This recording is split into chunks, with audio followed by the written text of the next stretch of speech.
Hi there. Jennifer Elizabeth Masters here. I am going to just, we are not so far away.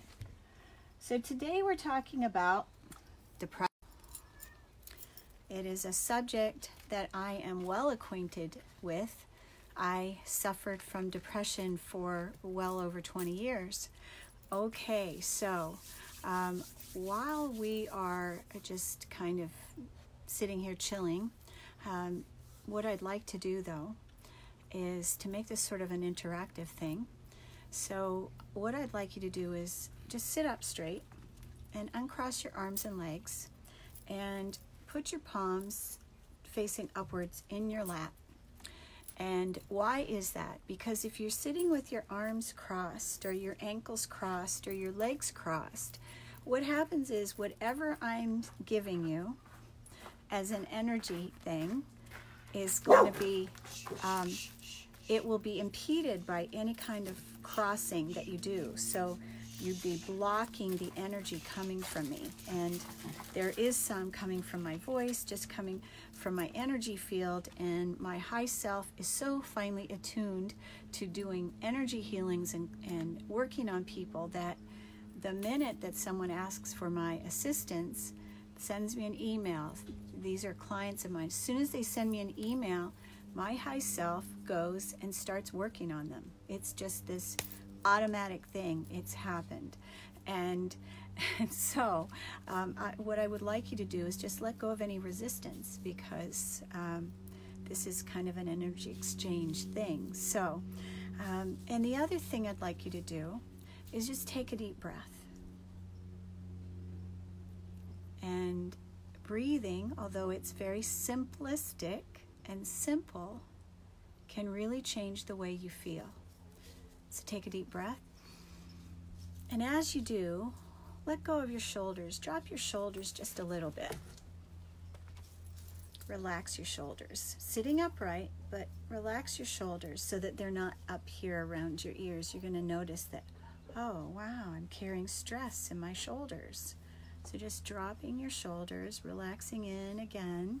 And as we take the next deep breath, you're going to breathe in from your belly, even maybe putting your hands on the belly and noticing how, as you do, that your belly rises. Now, if your belly doesn't rise when you're breathing from the diaphragm.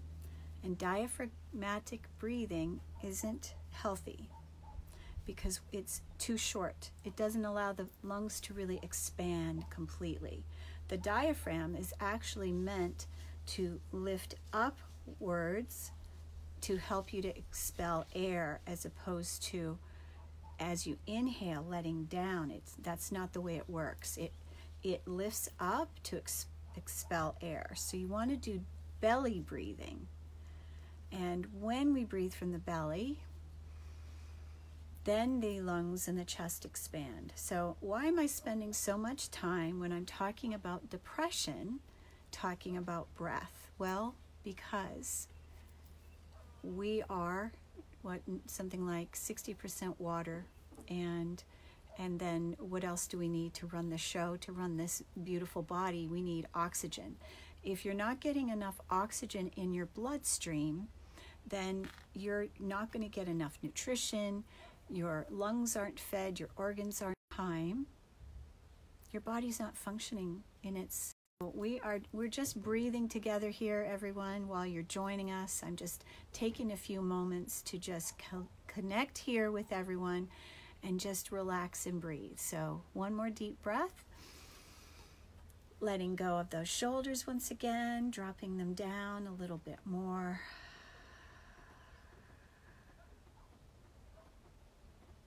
Okay, so I have a depression quiz on my website. When you go to jenniferelizabethmasters.com, up on the left-hand side, up here, there is a little thing called a business card.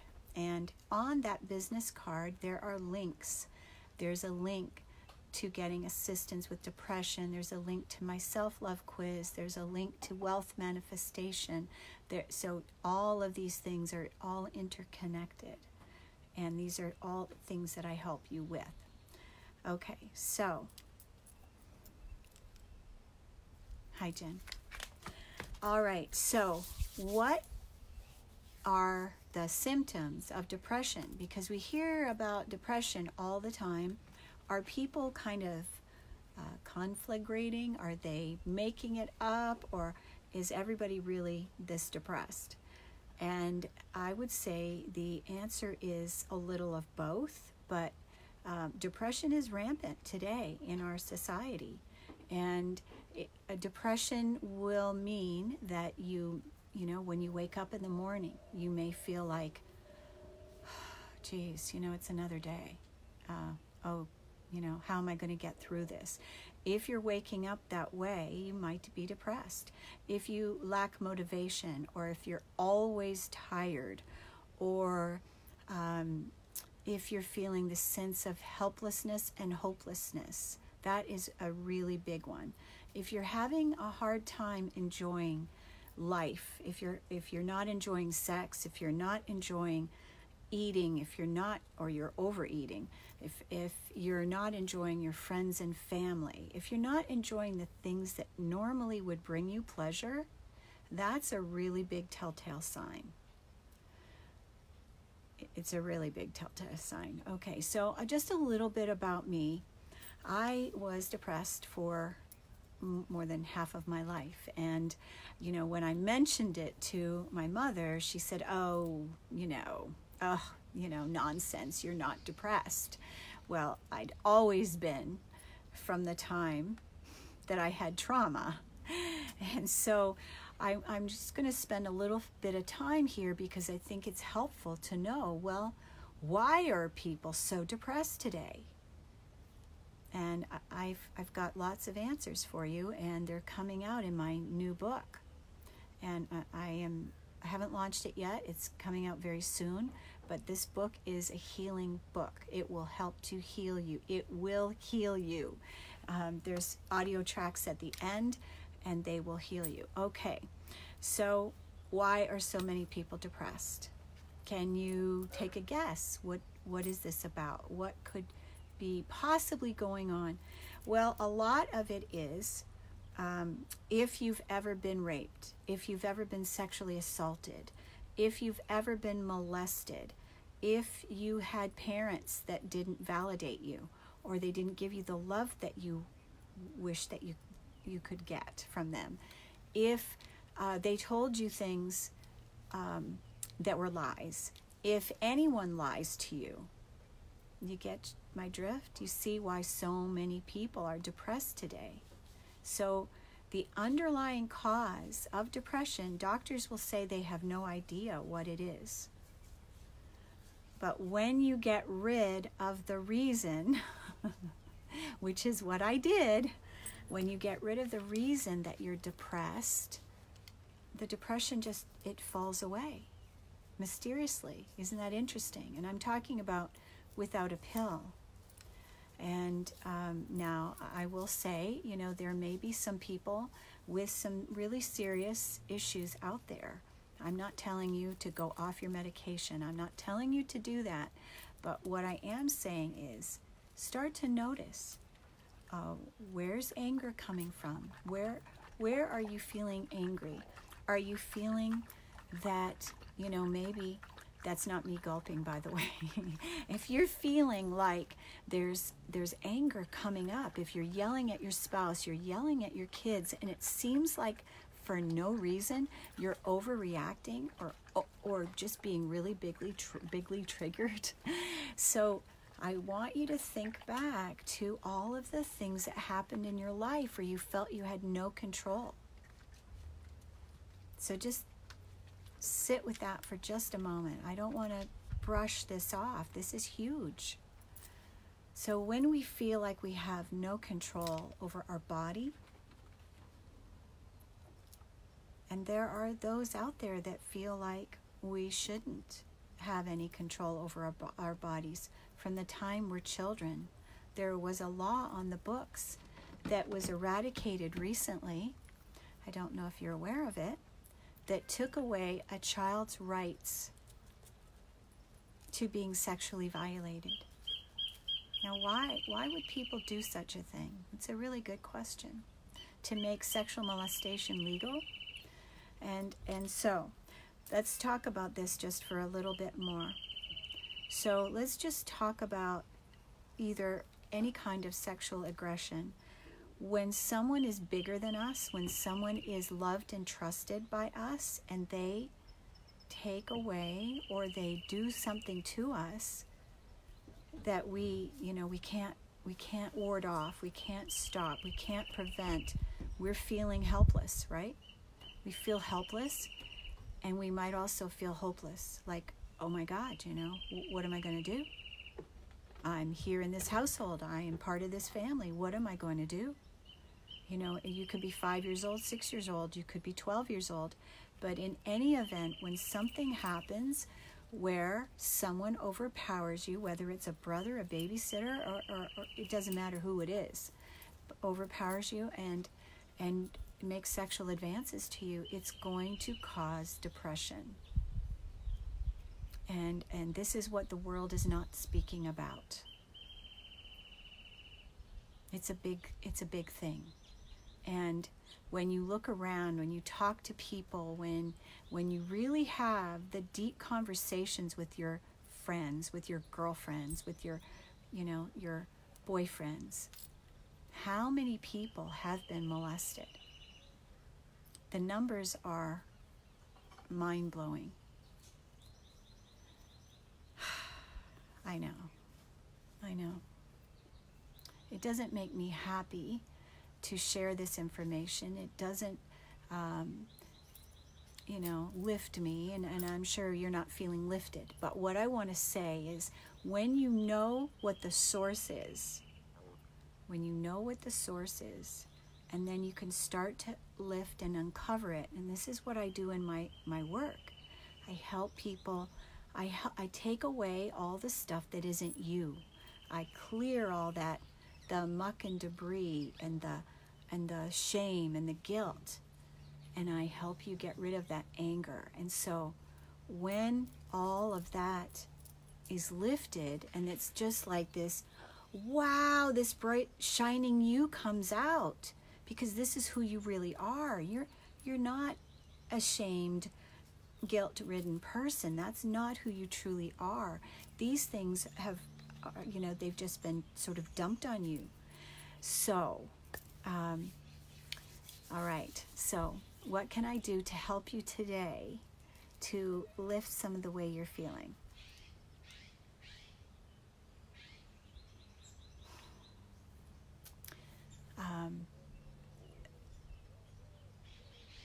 I have some products, before my book comes out, I have some products on my website for anxiety and depression. And I'll tell you a secret. The products on my website, when you go to anxiety and depression, are the last 4 tracks of the book. That's a secret. So I'm telling you this because, some people, I know of a man who was in therapy for over 20 years. And so what started to happen, because he wasn't getting to the root of the issue. And so therapy keeps you sort of stuck telling the story, but doesn't really, move you forward. It has been my experience. Now, there may be some forms that are wonderful, but I found it did not help me with what I was going through. So what I do is, in these last 4 tracks of the book, and when you go to the link in the business card for anxiety and depression, you'll get relief. Now, you may want to listen with headphones on a few times, but I got a call from somebody that was suicidal just the other night, and I said, here, listen to this. And she woke up the next morning. I said, so how are you? She said, I'm no longer suicidal. As a matter of fact, I'm laughing and joking. So it works. It really does work. Now, you may want to know, so what is it? What's the magic that I do? Well, I can't share everything. It's taken me a lifetime to get to where I'm at. to learn the things that I've learned, to go inside and heal myself enough to be able to help other people. And, you know, there was a long time ago where, you know, my little inner child, you know, screams and was screaming for attention and validation because I wasn't getting it. So if you're not being validated, that could be a source of anger. If, you know, if your family of origin, you know, doesn't believe you, if you've gone to people and said, this happened to me, and they said, you know, big deal, or get over it, or anything like that, you're being invalidated. When you're invalidated, it makes you angry, and you have every right to be angry. But the point is that depression is caused, and I want you to hear me, depression is caused by anger that we feel we don't have a right to have. And that's Louise Hay. Now, Louise, bless her and her work, she helped to change my life. She was one of the people that I went to when I started on my healing journey. And I've read thousands of books. I have studied with all kinds of teachers. I have been around the world and studied and done work and tried this and tried that to find out what exactly works. And so I've come up with this formula that really works. And as far as anxiety is concerned, so depression is about anger we feel we don't have a right to have. And Lao Tzu said, depression is caused by focusing on the past. Well, that makes sense, right? Because you're focusing on the past, feeling angry about what happened. And anxiety is caused by focusing on what's going to happen tomorrow. Where am I going to be in 5 years? Will I ever find someone that loves me? Will I be able to pay my bills this week? Can I pay my rent next month? Will I be able to get my car fixed when it goes bad? Or will I be able to buy new tires when I need them? So all of that is focusing on tomorrow, the future. And so when we focus on the not now, it causes anxiety. And so the breathing that we did at the beginning of this is for you to be in your body and in the present. So deep breathing will help you to be in the present. And if you go to my YouTube videos, I've got meditations there, and I'm going to be sharing more meditations as I'm going through this Kundalini Yoga teacher training. I am learning tremendous new techniques and meditations that will help also. So, anxiety. Present. Being present in the now. Instead of you're doing the dishes and you've got the TV on and your attention is elsewhere.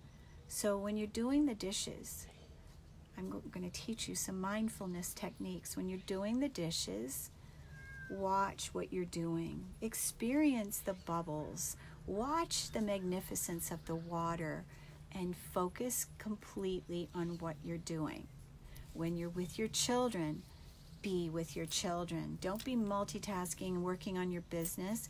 Be with them. When you're with your dog, give your dog your full attention. They know when you're not. When you're with your cat, give your cat your full attention. So whatever it is that you're doing, be mindful, breathing, focusing on each thing. When you take a walk, don't take your phone, don't play music. Watch the wonders of the world that go by and be mindful in the moment instead of distracted with music that takes you away, because that's a distraction. Watching Netflix for 4 hours is a distraction.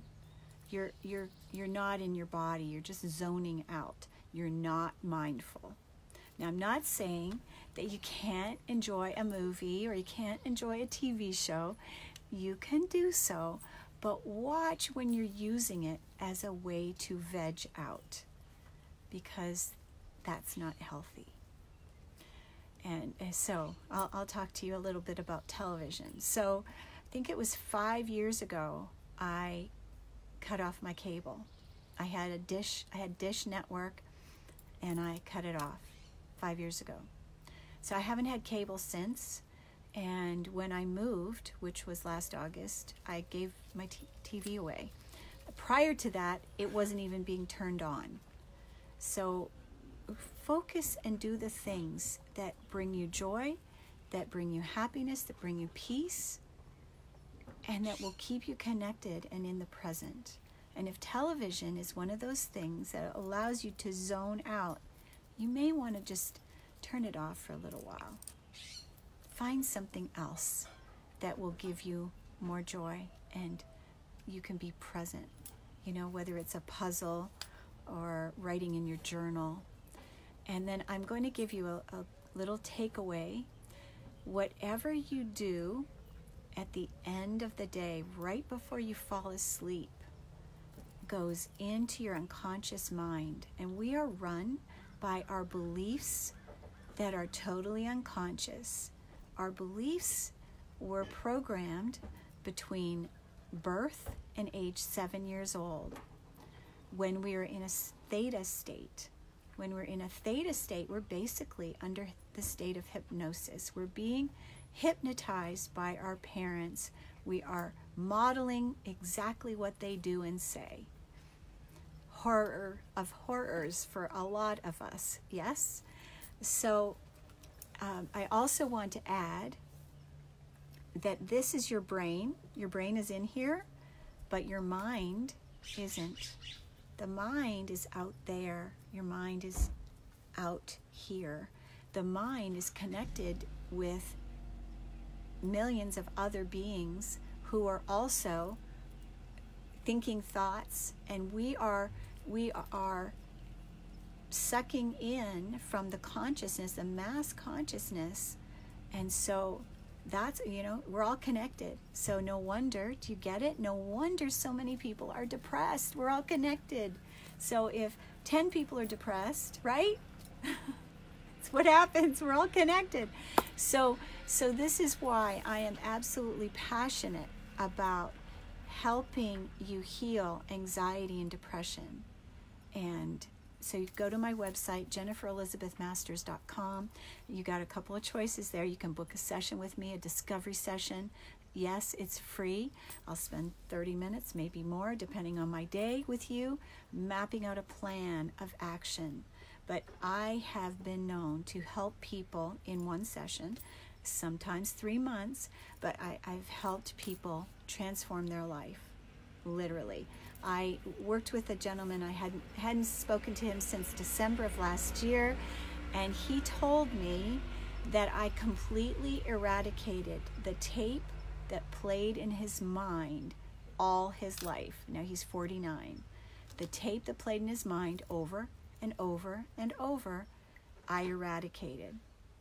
And so when we get those tapes eradicated, then we can live in joy, we can be happy, because usually those are the very things that tell us we're not good enough. You're not enough. You're not loved. You're not lovable. So when you get rid of those things, life becomes a whole lot better. They are not you. Those beliefs aren't you. You are a radiant being of light. You have a purpose on this planet, and you are already loved. There's nothing to prove. You are already loved. The divine loves you and accepts you. The universe loves you and accepts you. And I love you. So thank you so much for watching. I hope this was helpful. If it was, share it with a friend. Leave your comments below. I'd love to hear from you. What would you like to see from me? What helped you about this video? What would you like to see next? That would help me greatly. And if you are challenged with something in particular that I didn't touch on, or even if I did, I want to know about that too. I love you. Thanks for watching.